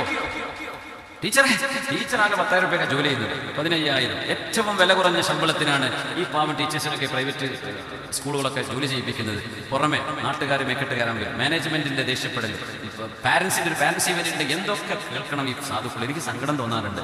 ഞാൻ വിചാരിക്കും ഇവർക്കൊക്കെ ഏറ്റവും നല്ല ശമ്പളം കൊടുക്കണം. മിനിമം ഒരു 50,000 ശമ്പളം കൊടുത്താൽ പോലും മതിയാവില്ല. അത്രക്ക് മക്കളുടെ വിഷയത്തിൽ ഒരു ചെറിയ ഒരു തെറ്റ് വന്നാൽ പിടിച്ച് കയറി കോർണർ ചെയ്ത് അറ്റാക്ക് ചെയ്ത് ഫാമിലി പാരന്റ്സിന്റെ ഗ്രൂപ്പുകളിൽ താറടിച്ച് എന്തൊക്കെ പ്രയാസം ഈ ടീച്ചേഴ്സ് അനുഭവിക്കുന്നുണ്ടെന്ന് വല്ലവരും അറിയാറുണ്ട്. നമ്മുടെ ഒരു കുട്ടിക്ക് ഒരു പോറൽ നിൽക്കുമ്പോഴേക്കും അത് ആ ടീച്ചർ ചെയ്തതാവില്ല. മറ്റു കുട്ടി നിങ്ങളുടെ മുമ്പിൽ ഉണ്ടായിരിക്കും. എന്റെ കുട്ടിക്ക് എന്തുകൊണ്ട് സംഭവിച്ചു? ഒന്ന് ചങ്ങാതി 30-40 കുട്ടികളിരിക്കുന്ന മക്കളുടെ ഒരു ക്ലാസ് റൂമിൽ 24 മണിക്കൂർ ഒരു കുട്ടിയെ നോക്കിയിരിക്കാൻ പറ്റും? ടീച്ചർക്ക് തിരിയണ്ടേ, അങ്ങോട്ട് പോകണ്ടേ, ബാത്റൂം പോകണ്ടേ, ഭക്ഷണം കഴിക്കേണ്ടേ? ഇതിനിടക്കുന്ന സംഭവിച്ചാൽ ടീച്ചർ ഉത്തരവാദിയാണ് അല്ലേ? നമ്മളൊക്കെ ഒന്ന് മനുഷ്യനോട് കരുണയോടെ പെരുമാറണം. വിജിലൻസ് വേണ്ടെന്നോ അല്ലെങ്കിൽ അക്കൗണ്ടബിലിറ്റി ടീച്ചേഴ്സിന് വേണ്ടെന്നോ എന്നല്ല ഞാൻ പറയാം. അവർ മാക്സിമം ചെയ്യുന്നവരാണ്. പക്ഷെ എന്നാലും when we come to question them, നമ്മൾ ശരിക്കും അവരെ വല്ലാണ്ട് പ്രയാസപ്പെടുത്തുന്നുണ്ട്. റസൂലുള്ളാഹി സ്വല്ലല്ലാഹു അലൈഹി വസല്ലം തങ്ങൾ ഏറ്റവും നല്ല അധ്യാപകനായിരുന്നു. പുണ്യനബി തങ്ങൾ ആരെയും അടിച്ചിട്ടില്ല സ്വല്ലല്ലാഹു അലൈഹി വസല്ലം. അവിടുന്ന് ഏറ്റവും നല്ല സൽസ്വഭാവിയായിരുന്നു റസൂലുള്ളാഹി തങ്ങൾ. മാ റഅയ്തു മുഅല്ലിമൻ ഖത്തു ഖബ്ലഹു വലാ ബഅദഹു ഖൈറൻ മിൻ മുഹമ്മദിൻ സ്വല്ലല്ലാഹു അലൈഹി വസല്ലം. ഇതൊരു ടെസ്റ്റിമണിയാണ്, ഒരു വിദ്യാർത്ഥിയുടെ സാക്ഷ്യപ്പെടുത്തലാണ്. പ്രവാചകരുടെ സദസ്സിൽ പഠിച്ചു വന്ന ഒരു വിദ്യാർത്ഥിയുടെ സാക്ഷ്യപ്പെടുത്തലാണ് ഞാൻ ഈ പറഞ്ഞ സ്റ്റേറ്റ്മെന്റ്. എന്താ അതിനർത്ഥം അറിയോ? മാ റഅയ്തു മുഅല്ലിമൻ ഖത്തു ഖബ്ലഹു വലാ ബഅദഹു ഖൈറൻ മിൻ മുഹമ്മദിൻ സ്വല്ലല്ലാഹു അലൈഹി വസല്ലം. I haven't seen a better teacher before or after than my master Muhammad sallallahu alaihi wasallam. എന്റെ നേതാവായ പുണ്യ റസൂലിനേക്കാൾ ഈ സംഭവത്തിന്റെ മുമ്പോ ശേഷമോ നല്ലൊരു അധ്യാപകനെ ഞാൻ എന്റെ ജീവിതത്തിൽ കണ്ടിട്ടില്ല സ്വല്ലല്ലാഹു അലൈഹി വസല്ലം. കൂടെയുള്ള സഹാബിമാർ ആ മനുഷ്യ നിസ്കാരത്തിൽ വർത്തമാനം പറഞ്ഞു പോയി അറിയാതെ. ആ വർത്തമാനത്തിന്റെ പേരിൽ സഹാബിമാർ അദ്ദേഹത്തെ തുറിച്ചു നോക്കുകയും സ്റ്റെയർ ചെയ്യുകയും അദ്ദേഹത്തെ ഒന്ന് ശകാരിക്കാൻ നോക്കുകയും ചെയ്തപ്പോൾ അരികത്തേക്ക് വിളിച്ചുകൊണ്ട് ഇത് നിസ്കാരമാണ്, ഈ നിസ്കാരത്തിൽ ഇങ്ങനെയൊക്കെ ചെയ്യാൻ പാടുള്ളൂ, ഇത് പാടില്ല കേട്ടോ എന്ന് എന്നെ ചീത്ത വിളിക്കാതെ, എന്നെ ആക്ഷേപിക്കാതെ, എന്നെ ബ്ലെയിം ചെയ്യാതെ എന്റെ റസൂൽ എനിക്ക് പറഞ്ഞു തന്നു. നോക്കണം, ഇതൊരു ക്വാളിറ്റിയാണ്. കുട്ടികളെ നമ്മൾ ബ്ലെയിം ചെയ്യരുത്, കുട്ടികളെ നമ്മൾ കമ്പയർ ചെയ്യരുത്. നീ എന്താ അവനെ പോലെ, ആ കുട്ടിക്ക് 100 കിട്ടിയല്ലോ, 100-ൽ ആ കുട്ടിക്ക് 50-ൽ 50 കിട്ടിയല്ലോ, നിനക്കെന്താ? നമ്മുടെ മക്കളൊന്നും ഒരുപോലെയല്ല. മക്കളെ നമ്മൾ ആക്ഷേപിക്കരുത്. എന്റെ റസൂൽ എന്നെ ആക്ഷേപിച്ചില്ല, എന്നെ ചീത്ത വിളിച്ചില്ല, എന്റെ റസൂൽ ശകാരിച്ചില്ല. ഈ റസൂലിനെക്കാളും നല്ലൊരു അധ്യാപകനെ ഞാൻ കണ്ടിട്ടില്ലെന്ന് പറഞ്ഞ സ്വഹാബി റളിയല്ലാഹു അൻഹു. നമ്മളൊക്കെ ഒരു തരത്തിൽ അല്ലെങ്കിൽ മറ്റൊരു തരത്തിൽ അധ്യാപകന്മാരാണ്. നമ്മളൊക്കെ അധ്യാപകന്മാരാണ്, നമ്മുടെ വീട്ടിൽ അധ്യാപകരാണ്, റോഡിൽ നമ്മൾ അധ്യാപകരാണ്. ഒറ്റ കാര്യം കൂടെ പറയട്ടെ, നമ്മൾ ഏറ്റവും നല്ല സ്വഭാവത്തിന്റെ ഉടമയാണ്. ആ ഹദീസിലാണ് നമ്മൾ നിൽക്കുന്നത്. ഈ സ്വഭാവം നമ്മൾ അറിയണമെങ്കിൽ ഇനി ഞാൻ പറയുന്നത് മുസ്ലിം സമൂഹത്തോട് മാത്രമല്ല, കേരളത്തിലെ ബഹുജനങ്ങളോട് മൊത്തത്തിലാണ്. നമ്മുടെ സ്വഭാവം എന്താണ് എന്ന് നമ്മൾ വിളിച്ചറിയിക്കുന്ന ഒരിടം ഈ റോഡാണ്. നാഷണൽ ഹൈവേ, പഞ്ചായത്ത് റോഡുകൾ, സ്റ്റേറ്റ് ഹൈവേകൾ. വാഹനം ഓടിക്കുമ്പോൾ നമ്മൾ കാണിക്കുന്ന അഹങ്കാരം. ഒരു മനുഷ്യൻ നമ്മളെക്കാളും തിരക്ക് പിടിച്ച് ഓടിപ്പോകുമ്പോൾ നമ്മൾ ഓവർടേക്ക് ചെയ്യുമ്പോൾ നമുക്ക് തോന്നുന്ന മത്സരബുദ്ധി. ഒരു മനുഷ്യനെ കുത്തിക്കാൻ പോകുന്ന വിധം നമ്മൾ ഡ്രൈവ് ചെയ്യുന്നത്. വഴിയിലൂടെ യാത്ര പോകുന്ന, നടന്നു പോകുന്ന മനുഷ്യരെ മൈൻഡ് ചെയ്യാതെ സ്പീഡിൽ ഓടിച്ചു പോയി അപകടമുണ്ടാക്കുന്നത്. ബൈക്ക് യാത്രികരെ, സൈക്കിളിൽ യാത്ര പോകുന്ന ആളുകളെ, ഒരുപാട് ആളുകളെയും വഹിച്ചുകൊണ്ട് പോകുന്ന ബസ്സുകൾ. നമ്മൾ KSRTC അങ്ങനെയാണ്. അവരാർക്കും സൈഡ് കൊടുക്കൂല, തട്ടി 500 കൊടുത്ത് ബാക്കി KSRTC എന്ന് പറഞ്ഞു പോകും. ഇതൊക്കെ ശരിയായിരിക്കാം. പക്ഷേ നമ്മൾ ഒരാൾ യാത്ര ചെയ്യുന്ന കാർ പോലെയല്ല ഒരു ബസ് എന്ന് പറയുന്നത്. അതിൽ 30, 40, 50 ആളുകൾ കാണും. ഞാൻ ഒരാളിന്റെ ആവശ്യമല്ല, 50 ആളിന്റെ ആവശ്യങ്ങൾ കൊണ്ട് പോകുന്ന വാഹനമാണത്. അതുകൊണ്ട് ഞാനൊന്ന് സൈഡ് ചെയ്ത് കൊടുക്കാം. സ്പീഡിൽ പോകണമെന്നോ ഓവർടേക്ക് ചെയ്യണമെന്നോ അവർ പ്ലാൻ ചെയ്യുന്നുണ്ട്, ഒന്ന് ഒതുക്കി കൊടുക്കാം. നമ്മൾ എന്തിനായി അഹങ്കാരം കാണിക്കുന്നത്? മലയാളിയുടെ തനി സ്വഭാവം കാണിക്കേണ്ടത് നമ്മുടെ റോഡുകളിലാണ്, നിരത്തുകളിലാണ്. അവിടെ നമ്മൾ ഗുണ്ടായിസമാണ് കാണിക്കുന്നത്. ലോറിക്കാരത് കാണിക്കുന്നുണ്ട്, ഓട്ടോറിക്ഷക്കാർ കാണിക്കുന്നുണ്ട്. വാഹനം കുറച്ചൊരൽപ്പം വില കൂടിയതാണെങ്കിൽ അവർ കാണിക്കുന്നുണ്ട്, ചെറുതാണെങ്കിൽ അവരും കുറവല്ല. ഹൈവേസ്, റോഡുകളിൽ ഫാസ്റ്റ് ട്രാക്കും റോഡുകളുണ്ട്, ഫാസ്റ്റ് ട്രാക്കുകളുണ്ട്. സ്പീഡിൽ പോകുന്ന വാഹനങ്ങൾക്ക് ഇഴഞ്ഞു നീങ്ങുന്ന ട്രക്കുകൾ അതിൽ കയറിപ്പോകും, ഓട്ടോറിക്ഷകൾ അതിൽ കയറും. ഇതൊരു ആംബുലൻസിനോ അത്യാവശ്യക്കാർക്കോ പോകാനുള്ളതായ ഏറ്റവും വലതുഭാഗത്തുള്ള റോഡ് നമ്മുടെ നാടുകളിൽ അല്ലേ?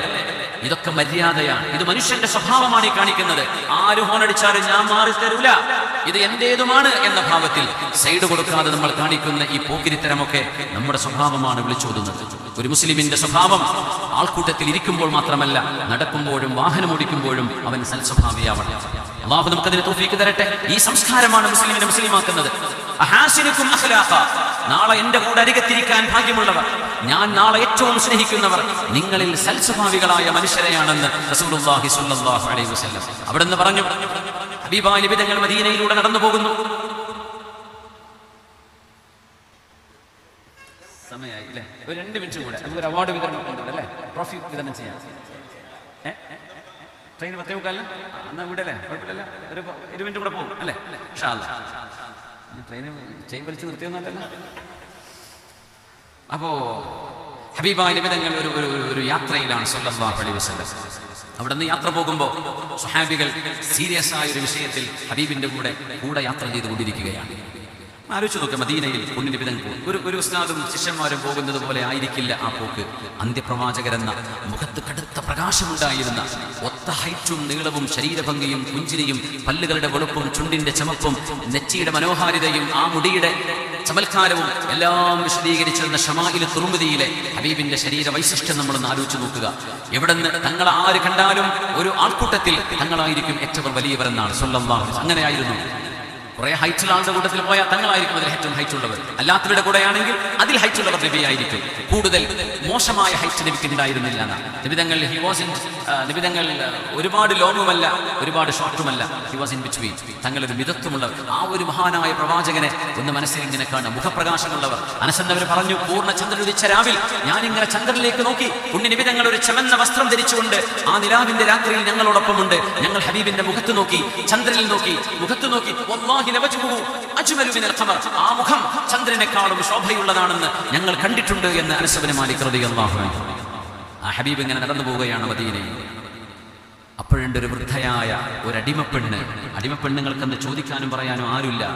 അവരാളുകൾ അടിക്കുമായിരുന്നു, ആളുകൾ പ്രഹരിക്കുമായിരുന്നു. പുണ്യ നബിയാ പറഞ്ഞത്, ഒരടിമക്ക് നിങ്ങൾ മോചനം ചെയ്യുന്നത് അല്ലാഹുവിന് ചെയ്യുന്ന ഏറ്റവും വലിയ പുണ്യമാണ്. അങ്ങനത്തെ ഒരു അടിമപ്പെണ്ണ് ഹബീബിന്റെ അരികത്തേക്ക് വരിക. നോക്കണം, ഒരു വലിയ സംഘം ഒരുമിച്ച് പോകുന്നു. തങ്ങൾ പ്രത്യേകമായ ഒരു മീറ്റിങ്ങിന് പോയിക്കൊണ്ടിരിക്കുകയാണ്. അപ്പോൾ ഒരു അടിമപ്പെണ്ണ് വന്നു. യാ റസൂലല്ലാഹ്, അല്ലാഹുവിന്റെ റസൂലേ, എനിക്കൊരാവശ്യമുണ്ട്, എന്റെ കൂടെ വരുമോ? എപ്പോഴായി പറയുന്നത്? ഹബീബിന്റെ കൂടെ അനുയായികളുണ്ട്. തങ്ങൾ പറഞ്ഞു, സ്വഹാബികളെ നിങ്ങളൊന്ന് വെയിറ്റ് ചെയ്യണേ, ഞാൻ ഇപ്പോ ഈ ഉമ്മയുടെ കൂടെ ഒന്ന് പോകട്ടെ. അടിമ സ്ത്രീയാണ്, പ്രായമുള്ള ഉമ്മയാണ്. ഹബീബിന്റെ കൈ പിടിച്ചിട്ടുണ്ട് ആ ഉമ്മ. നബി തങ്ങൾ ചോദിച്ചു, ഉമ്മ മദീനയുടെ ഏത് റോഡിലൂടെയാണ് ഉമ്മ നിങ്ങളുടെ ആവശ്യം നിർവഹിക്കാനുള്ള പീടിക ഷോപ്പുള്ളത്? എവിടെന്നാ ഞാൻ വാങ്ങിച്ചു തരേണ്ടത് എന്ന് പറഞ്ഞു. അവിടെയാണ് എന്ന് പറഞ്ഞു. സ്വഹാബികളെ, ഞാൻ ഇപ്പൊ വരെ കേട്ടോ. കാര്യമായൊരു തിരക്കിനിറങ്ങിയ റസൂൽ സ്വല്ലല്ലാഹു അലൈഹി വസല്ലം ആ ഉമ്മയുടെ കൈപിടിച്ച് ആ ഉമ്മ ആവശ്യപ്പെട്ട ഷോപ്പിലേക്ക് നബിയെ കൊണ്ടുവന്നു. നബിതങ്ങൾ പേ ചെയ്തു, ആ ഉമ്മക്ക് വാങ്ങിച്ചു കൊടുത്തു സ്വല്ലല്ലാഹു അലൈഹി വസല്ലം. ഇത് നടന്നത് നബിതങ്ങൾ ഒരു പണിയുമില്ലാതെ നടന്നൊരു നേരത്തല്ല.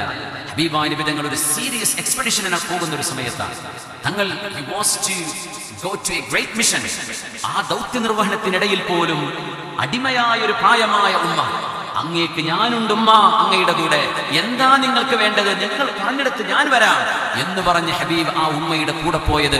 മുഅ്മിനീങ്ങളെ, നമ്മൾ അറിയണം, ഇത് നമ്മുടെ നേതാവാണ് സ്വല്ലല്ലാഹു അലൈഹി വസല്ലം. ഇത് നമ്മുടെ നേതാവാണ് പുണ്യ റസൂൽ സ്വല്ലല്ലാഹു അലൈഹി വസല്ലം. അവിടുന്ന് പറയുമായിരുന്നു, അസ്സാഇ അലൽ അർമല വൽ മിസ്കീനി അന വഹുവ ഫിൽ ജന്നതി കഹാതൈൻ. വിവാഹമോചിതരായ പെണ്ണുങ്ങൾ, ഭർത്താക്കന്മാരാൽ ത്വലാഖ് ചൊല്ലപ്പെട്ടവരോ അല്ലെങ്കിൽ ഭർത്താക്കന്മാർ മരിച്ചുപോയവരോ, നിരാലംബരായ സംരക്ഷണത്തിന് ആളുകളില്ലാത്ത മക്കളോടുകൂടെ യതീമകളോടുകൂടെ ജീവിക്കുന്ന വിധവകളായ പെണ്ണുങ്ങൾ, ആ പെണ്ണുങ്ങളെ ചൂഷണം ചെയ്യരുത് എന്ന് മാത്രമല്ല, ആ സഹോദരിമാർക്ക് ആവശ്യമായ ജീവിതത്തിന്റെ നിലനിൽപ്പിനാവശ്യമായ ഭക്ഷ്യ മരുന്ന് സാധനങ്ങൾ, പാർപ്പിടം, വസ്ത്രം, അവരുടെ ആവശ്യങ്ങൾ നിർവഹിച്ചു കൊടുക്കാൻ അധ്വാനിച്ച് നടക്കുന്ന മനുഷ്യർ, ഞാനും അവരും സ്വർഗത്തിൽ ഈ 2 വിരലുകൾ നിൽക്കുന്ന പോലെ അരികത്തായിരിക്കും. ഒക്കെ പറയുമ്പോൾ ഹബീബിന് പറഞ്ഞൂടെ, ജീവിതത്തിൽ 30 ഹജ്ജ് ചെയ്താണ് എന്റെ കൂടെ എങ്ങനെയായിരിക്കും, 50 ഉംറ ചെയ്താണ്? അല്ല, മനുഷ്യന് നന്മ ചെയ്ത മനുഷ്യരെയാണ് ഹബീബായ നബി തങ്ങൾ കഹാതൈൻ എന്ന് പറഞ്ഞത്. മുഴുവൻ മനുഷ്യനെ സഹായിച്ചവരെ കുറിച്ചാണ്. യതീമുകളെ കുറിച്ച് പറഞ്ഞപ്പോൾ അതല്ലേ പറഞ്ഞത്? ഒരു യതീം, ഒരു കുട്ടി യതീം എന്ന് പറഞ്ഞാൽ എന്താ? ആ കുഞ്ഞിന് 15 വയസ്സാകുന്നതിന്റെ മുമ്പ് വാപ്പ മരിച്ചു. ആ കുഞ്ഞിന് ഒരു വാപ്പ മരിച്ചാൽ ആ കുഞ്ഞിന്റെ ഉത്തരവാദിത്വം ഏറ്റെടുക്കേണ്ടത് ആരാ? ശറ പറഞ്ഞിട്ടില്ല. വാപ്പാന്റെ അനുജനോ, ജ്യേഷ്ഠനോ, വല്ലിപ്പേ പറഞ്ഞില്ല. ആർക്കും ഏറ്റെടുക്കാം. ഒരു വാപ്പ നഷ്ടപ്പെടുന്ന മോന് 1000 വാപ്പമാർ ഈ സമൂഹത്തിൽ ഉണ്ടാവണം. അതാണ് ഇസ്ലാമിന്റെ കാഴ്ചപ്പാട്. അതാണ് ഇസ്ലാമിന്റെ കാഴ്ചപ്പാട്. എന്നിട്ട് പറഞ്ഞു അന വകാഫിറുൽ യതീമി ഫിൽ ജന്നതി ഹഖദാ, യതീമിനെ സംരക്ഷിക്കുന്നവനും ഞാനും സ്വർഗ്ഗത്തിൽ ഇങ്ങനെയാണ്. ഇതൊക്കെ പറഞ്ഞ കാര്യം എന്താണെന്നറിയോ? ഞാനും എൻ്റെ കുടുംബം, എൻ്റെ വൈഫ് ആൻഡ് കിഡ്സ്, ഇതല്ല ഒരു വിശ്വാസി. ഞാൻ എൻ്റെ പരിസരത്തുള്ള മുഴുവൻ മനുഷ്യർ. ഇതായിരിക്കണം നമ്മുടെ വീക്ഷണം. നമ്മൾ നമുക്ക് വേണ്ടി സെൽഫിഷ് ആവല്ലേ. നമ്മൾ വല്ലാണ്ട് സെൽഫിഷായി പോകുന്നുണ്ട്. എന്റെ കാര്യം സ്വന്തം കാര്യം അല്ല, മറ്റുള്ളവരെ കൂടെ ചേർത്ത് പിടിക്കുമ്പോഴാ അള്ളാഹു നമ്മളെ നോക്കുന്നത്. മറ്റുള്ളവരെ കൂടെ ചേർത്ത് പിടിക്കുമ്പോഴാ പുണ്യ റസൂല് നമ്മളെ ഇഷ്ടപ്പെടുന്നത്. സ്വർഗ്ഗത്തിൽ ഹബീബിന്റെ കൂടെ ഇരിക്കുക എന്ന് പറഞ്ഞാൽ ഇബ്രാഹിം അലൈഹിസ്സലാമിന്റെ കൂടെ, നൂഹ് നബി അലൈഹിസ്സലാമിന്റെ കൂടെ, ഈസ നബിയുടെ കൂടെ, മൂസ അലൈഹിസ്സലാമിന്റെ കൂടെ, ഉലുൽ അസ്മുകളായ പ്രവാചകന്മാരുടെ കൂടെ ഇരിക്കാൻ ഭാഗ്യമുള്ളവർ മനുഷ്യനെ സഹായിച്ചവരാണ്. അതുകൊണ്ട് ഈ റമദാൻ ഒരുപാട് നന്മകൾ ചെയ്യാനുള്ള അവസരമാണ്. ഞാൻ ഒന്നുകൂടെ പറയട്ടെ, വലിയ വീട് വെച്ച് ആ വീടൊന്ന് രണ്ടാമത് പെയിന്റ് അടിക്കാൻ പോലും കഴിയാതെ, ജോലി നഷ്ടപ്പെട്ട്, സർവ്വപ്രതാപവും നഷ്ടപ്പെട്ട്, നാട്ടുകാരുടെ മുമ്പിൽ കൈ നീട്ടാൻ കഴിയാതെ, എന്റെ വീട്ടിൽ ഭക്ഷണമില്ല എന്ന് പറയാൻ നാണിക്കുന്ന, കണ്ടാൽ മുതലാളിമാരാണെന്ന് തോന്നുന്ന, ഉള്ളിൽ പാവപ്പെട്ടവനേക്കാൾ പാവപ്പെട്ടവനായി വീടിന്റെ അകത്ത് അന്തസ് കൈവിടാതെ ജീവിക്കുന്ന മനുഷ്യർ നമ്മുടെ കൂട്ടത്തിലുണ്ടാവും. അവരെയാണ് ശറഅ് മിസ്കീൻ എന്ന് വിളിക്കുന്നത്. ഫഖീർ പള്ളിയുടെ മുമ്പിൽ ചോദിക്കാൻ വന്നിട്ടുണ്ടാവും. ഫഖീർ നോട്ടീസ് അടിച്ച് നടക്കുന്നുണ്ടാകും. ഫഖീർ ആളുകളോട് വന്ന് പറയും, എന്റെ കുഞ്ഞിനെ കെട്ടിക്കാൻ വല്ലതും തരണേ. മിസ്കീൻ അത് പറയൂല. മിസ്കീന്റെ അഭിമാനം അതിന് സമ്മതിക്കൂല. അതുകൊണ്ട് നമ്മൾ റമദാനിൽ അല്ലാത്തപ്പോഴും ചാരിറ്റി ചെയ്യുന്നുണ്ടെങ്കിൽ മിസ്കീന്മാരെ കാണാതെ പോകരുത്. അവര് നമ്മിൽ ഒന്നാണ്, അവര് നമ്മുടെ ഭാഗമാണ്. ഒരു കാലത്ത് അവർ പ്രതാപത്തിലാണ്, പക്ഷെ ഇന്നവർ തകർച്ചയിലാണ്. അതാരും അറിയാതെ, ആരോടും പറയാതെ, പുറം ലോകം അറിയാതെ സങ്കടത്തോടുകൂടെ കഴിയുന്ന ആയിരക്കണക്കിന് കുടുംബങ്ങൾ കേരളത്തിലുണ്ട്. നമ്മളവരെ കാണാതെ പോകരുത്. നമ്മുടെ ദാനത്തിന്റെ സ്വതക്കയുടെ ഒരംശം നമ്മുടെ കൂടെയുള്ള സഹജീവികളെ കാണാൻ. അത് ഏത് മനുഷ്യരും, ഏത് ജാതിയോ ഏത് മതമോ ആകട്ടെ, അവൻ മനുഷ്യനാണോ അവനെ സഹായിക്കണമെന്ന്, മനുഷ്യനെ സഹായിക്കണമെന്ന് പറഞ്ഞ ദീന വിശുദ്ധ ഇസ്ലാം. ആ മനുഷ്യത്വത്തിനാണ് അല്ലാഹു വില കൽപ്പിച്ചിട്ടുള്ളത്. അതുകൊണ്ട് ബഹുമാനികളെ, അല്ലാഹു നമുക്ക് ഏറ്റവും വലിയൊരു അവസരം നൽകിയിരിക്കുകയാണ്. ആ അവസരം നഷ്ടപ്പെടുത്തരുത്. 3-4 ദിവസം കഴിയുമ്പോഴേക്കും റമദാൻ വന്നണയുകയാണ്. പുണ്യനബി തങ്ങൾ ഏറ്റവും ദാനം ചെയ്തവരാണ്. കാന യുദാരിസുഹു ജിബ്രീലു അലൈഹിസ്സലാം. ജിബ്രീലു അലൈഹിസ്സലാം വിശുദ്ധ ഖുർആൻ പാരായണം ചെയ്യാൻ ഹബീബിന്റെ അരികത്ത് വരും. ഹബീബിന് വേണ്ടി പുണ്യനബി തങ്ങളുടെ മുമ്പിൽ ഖുർആൻ റിവൈസ് ചെയ്യും ജിബ്രീലു അലൈഹിസ്സലാം. അവസാനത്തെ വർഷം ഹബീബ് ലോകത്തോട് വിട പറയുമ്പോൾ 2 തവണ ഖുർആൻ 2 റൗണ്ട് ജിബ്രീൽ തങ്ങൾ ഹബീബിന്റെ കൂടെ മുദാറസ ചെയ്തു. മഹാനായ ഹബീബിന്റെ ജീവിതത്തെക്കുറിച്ച് ആയിഷ ബീബി റളിയല്ലാഹു അൻഹ പറയുന്നു, എന്റെ റസൂൽ സ്വല്ലല്ലാഹു അലൈഹി വസല്ലം ഏറ്റവും കൂടുതൽ ദാനം ചെയ്തവരാണ്. ആ ദാനങ്ങളിൽ ഏറ്റവും വലിയ ദാനം റമദാൻ വരുമ്പോഴായിരുന്നു. അതും ജിബ്രീൽ അലൈഹിസ്സലാം വന്നണയുമ്പോൾ പുണ്യനബി തങ്ങൾ കയ്യിൽ കിട്ടിയതെല്ലാം കാറ്റടിക്കുന്ന പോലെ, കാറ്റടിക്കുമ്പോൾ എല്ലാവരുടെ ദേഹത്തും തട്ടും എന്നതുപോലെ കണ്ടവർക്ക് മുഴുവൻ കയ്യിലുള്ളത് മുഴുവനും വാരിക്കോരി കൊടുത്തിരുന്നു പുണ്യ റസൂൽ സ്വല്ലല്ലാഹു അലൈഹി വസല്ലം. ദാനം സന്തോഷത്തിന്റെ മറ്റൊരു നിദാനമാണ്. കൊടുക്കുമ്പോഴാണ് മനുഷ്യന് സന്തോഷം കിട്ടുന്നത്. ഇത് ഓക്സ്ഫോർഡ് യൂണിവേഴ്സിറ്റിയിലെ ഒരു വിഭാഗം ആളുകൾ റിസർച്ച് ചെയ്തപ്പോൾ മനസ്സിലായി. നമുക്ക് നമ്മുടെ റസൂൽ പറഞ്ഞു തന്നു, നമ്മുടെ ഹബീബ് പറഞ്ഞു തന്നു, ദാനം ചെയ്യുന്നിടത്താണ് നമ്മൾ സന്തോഷിക്കുന്നത്. അതുകൊണ്ട് എനിക്ക് വേണം, എനിക്ക് മതിയായില്ല, പോരാ എന്ന നമ്മുടെ അത്യാഗ്രഹത്തിന്റെയും ആർത്തിയുടെയും മനസ്സിനെ ഒന്ന് ഇല്ലായ്മ ചെയ്ത് എനിക്ക് നൽകപ്പെട്ടതിൽ ഞാൻ സന്തുഷ്ടനാണ്. എന്റെ റസൂൽ ഇഷ്ടപ്പെടുന്ന പോലെ മനസ്സിന്റെ ഉള്ളിൽ സന്തോഷത്തിന്റെ താക്കോൽ എന്റെ കയ്യിലുണ്ട്. ഞാൻ അല്ലാഹുവിന്റെ ഖളാഇൽ വിശ്വസിക്കുന്നവനാണ്. എന്റെ ആരാധന, എന്റെ സമർപ്പണം, എന്റെ ജീവിതം, എന്റെ ആത്മസംതൃപ്തി, ഇതെല്ലാം ഈ ജീവിതത്തിൽ അല്ലാഹു എനിക്ക് അനുവദിച്ചു തന്ന സൗഭാഗ്യമാണ്. അത് ഞാനായിട്ട് ഇല്ലാതെ കളയരുത്, ഞാനായിട്ട് നഷ്ടപ്പെടുത്തരുത് എന്ന ബോധ്യത്തോടുകൂടെ ഈ റമദാൻ നമുക്ക് സ്വീകരിക്കണം. അവസാനമായി, ഒരാളോടും മനസ്സിൽ വെറുപ്പില്ലെന്ന് നമ്മൾ ഉറപ്പുവരുത്. നമ്മുടെ ജീവിതത്തിൽ ഒരുപാട് ആളുകൾ നമ്മളെ വേദനിപ്പിച്ചു കാണും. ചില ആളുകൾക്ക് കുറച്ചാളുകൾ വേദനിപ്പിച്ചു കാണും. ചിലത് അറിയാതെ വേദനിച്ചു പോയതായിരിക്കും, ചിലർ ഡെലിബറേറ്റ്ലി വേദനിപ്പിച്ചു കാണും. എന്തായിരുന്നാലും എന്റെ റബ്ബിന് വേണ്ടി ഞാനിത് മാപ്പ് ചെയ്തിരിക്കുന്നു എന്ന് ഈ സദസ്സിൽ ഇരുന്നു കൊണ്ട് ഓരോ ആണും പെണ്ണും ഇവിടെ വെച്ച് അല്ലാഹുവിനെ സാക്ഷിയാക്കി നമ്മുടെ ഹൃദയത്തെ ഒന്ന് വൃത്തിയാക്കിക്കോളും. എന്റെ ഹൃദയത്തിൽ ആരോടൊക്കെ വെറുപ്പും വൈരാഗ്യവും ഒരവസരം കിട്ടിയാൽ ഞാൻ പകരം വീട്ടും എന്നൊക്കെ തോന്നലുണ്ടോ, എല്ലാം അല്ലാഹുവിനെ ഉദ്ദേശിച്ച്. എന്റെ റബ്ബിനോട് അങ്ങനെ തീരുമാനിച്ചാൽ ഞാൻ പിടിക്കപ്പെടും, എന്റെ റബ്ബനെ ശിക്ഷിക്കും. അതുകൊണ്ട് റബ്ബേ, ഞാൻ മാപ്പ് നൽകുന്നു, നീ എനിക്ക് മാപ്പ് നൽകാൻ. നമ്മൾ മാപ്പ് നൽകുന്നതോടുകൂടെ ആ മനുഷ്യന് അല്ലാഹു മാപ്പ് നൽകുമോ ഇല്ലേ നമുക്കറിയില്ല. നമ്മൾ മാപ്പ് കൊടുത്താൽ നമുക്ക് അല്ലാഹു മാപ്പ് തരും. അതുകൊണ്ട് ഈ റമദാൻ സംശുദ്ധമായ ഹൃദയവുമായിട്ടാണ് നമ്മൾ സ്വീകരിക്കേണ്ടത്. നോമ്പെന്ന പട്ടിണി മാത്രമല്ല, റമദാൻ എന്നത് ഹൃദയ ശുദ്ധീകരണമാണ്. അല്ലാഹുമായുള്ള ആത്മബന്ധം സ്ഥാപിക്കലാണ്. റസൂലിനെ കാണണം എന്ന കൊതി വേണം. പുണ്യ റസൂൽ നമ്മളെ കൊതിപ്പിച്ചിട്ടുണ്ട് സ്വല്ലല്ലാഹു അലൈഹി വസല്ലം. മൻ റആനി ഫിൽ മനാമി ഫഖദ് റആനി, എന്നെ സ്വപ്നത്തിൽ കണ്ടവൻ എന്നെ തന്നെയാണ് കണ്ടത്. ഫഇന്നഹു ലാ യതമസ്സലു ബി ശൈത്താൻ, എന്റെ രൂപത്തിൽ പിശാചിന് വരാൻ കഴിയില്ല. ഇത് പറഞ്ഞത് എന്നെ കാണാൻ നിങ്ങൾ കൊതിക്കണം എന്ന് പഠിപ്പിക്കാനാണ്. അതുകൊണ്ട് ദുആ ചെയ്യണം. എന്റെ റസൂലിനെ എനിക്ക് കാണിച്ചു തരണം റബ്ബേ. അത് നമ്മുടെ ജീവിതത്തിൽ വലിയ മാറ്റമുണ്ടാക്കും. അതിനു മുമ്പുള്ള ആളായിരിക്കില്ല ഹബീബിന്റെ തിരുദർശനം കണ്ട കാഴ്ച കിട്ടിയ ഒരു മനുഷ്യന്റെ ജീവിതം. അല്ലാഹുവിനോട് ചോദിച്ചു വാങ്ങണം. വമൻ റആനി ഫിൽ മനാമി ഫസയറാനി ഫിൽ യഖദ. സ്വപ്നത്തിൽ എന്നെ കണ്ടവർ ഉണർച്ചയിൽ എന്നെ കാണാൻ അവർക്ക് ഭാഗ്യമുണ്ടാവും. അതിന്റെ അർത്ഥതലങ്ങളിലേക്ക് ഞാൻ പോകുന്നില്ല. അല്ലാഹു നമുക്ക് അതിന് സൗഭാഗ്യം തരട്ടെ. ജീവിതത്തിന്റെ ഏറ്റവും വലിയ ലക്ഷ്യം ഈ ഒരു ജീവിതം തന്ന പടച്ചവൻ. നമ്മൾ 60-70 വയസ്സിന്റെ ഉള്ളിൽ നമ്മൾ പോകും. അഅ്മാർ ഉമ്മത്തി ബൈന 60 വ 70. എന്റെ സമൂഹത്തിന്റെ ആയുസ് 60-ന്റെയും 70-ന്റെയും ഇടയിലാണ്. ഖലീലുൻ മൻ യതജാവസു.